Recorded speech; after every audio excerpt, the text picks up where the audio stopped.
เกิดอีหยังขึ้นตอนกลางคืนซุมเจ้าสิฮอด10 โมงกลางคืนแล้วเฮาต้องได้ตื่นมาเปิดฟืนเปิดไฟตื่นมาเปิดฟืนเปิดไฟเอาเนี่ยตื่นมาเปิดฟืนเปิดไฟเกิดหยังขึ้นซุมเจ้ามีหยัง แม่มานเฮือน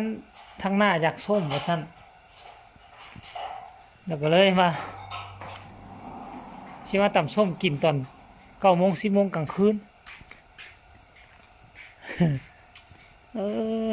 มันยามมันเริ่มเย็นเริ่มหนาวแล้วเขาก็พากันนอนไว้เด้นี่เจ้าของเฮือนหลังนี้เนาะเป็นเจ้าของเฮือนหลังนี้ทุกคนแม่มานเดือนคองแล้วเดือนคองแล้ว มันบ่มีแต่กระปงกะปิบ่มีอันน่ะหมักเล่นหยังแม่มานเดือนคองซุมเจ้าเอ้ย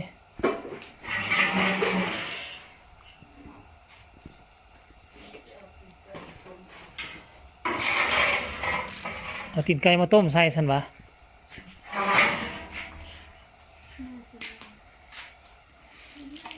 เสร็จไหมเสร็จโต๊ะไหมบ่กูมาเก็บคลิปแล้วกูก็สิไปนอนเนาะเอ้าค่อยเสียจังอ๋อมันบ่มีเครื่องครบนะมีตีนด้วยนะตีนที่เธอชอบอ่ะเป็นเรื่องแปลกประหลาดทุกคนเอ้ยแปลกประหลาดมาเบิ่งอันนี้เฮาดู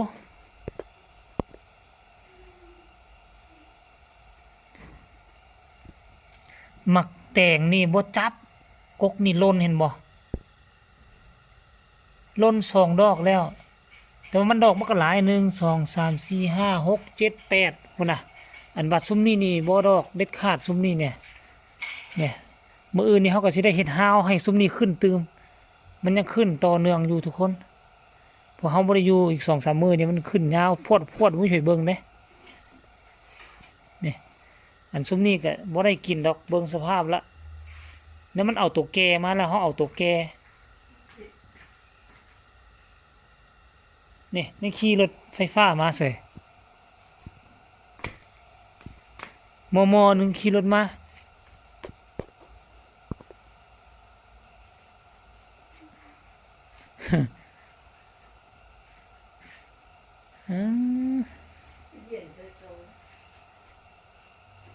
เย็นแล้วมันหนาวแล้วเนาะ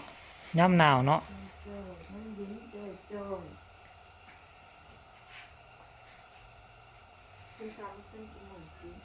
ยามหนาวแล้วเขาจะมาซอยก่อนนะ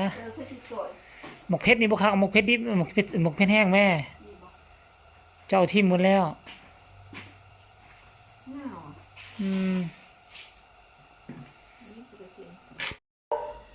ลวกกันนั่นแต่ว่าหมักแดงๆเฮ้ยบ่หลับบ่นอนเฮ้ยสาคือบ่หลับบ่นอนฮะ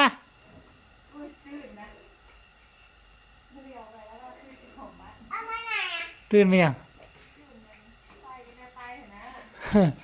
เอาไว้ในไหนเนี่ย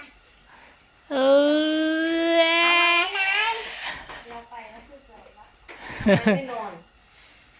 เป็นหนูหมาเลย มารับพี่ทาหมอ ซื้อขนมมา เป็นหนูไหน อ๋อคือบอกไอ้น้อยแม่ปลุกโทรปลุกแม่พี่กายมากที่สามเราเห็นหัวไอ้น้อยบ่ไผ่หัวกับเราเราเห็นนอนที่สามเราเห็นฮัลโหลอยู่โทรหาไอ้น้อยไหมอยู่ประตูอยู่นี่มาซุ่มกันรอบดึกนี่แหละคือสาเหตุตื่นมานี่นะเอาตามมาหุงให้เขากันเด้อวันนี้เด้อเอาไว้ไหนเนี่ยฮะเอาไว้ไหนเอาไว้ไหน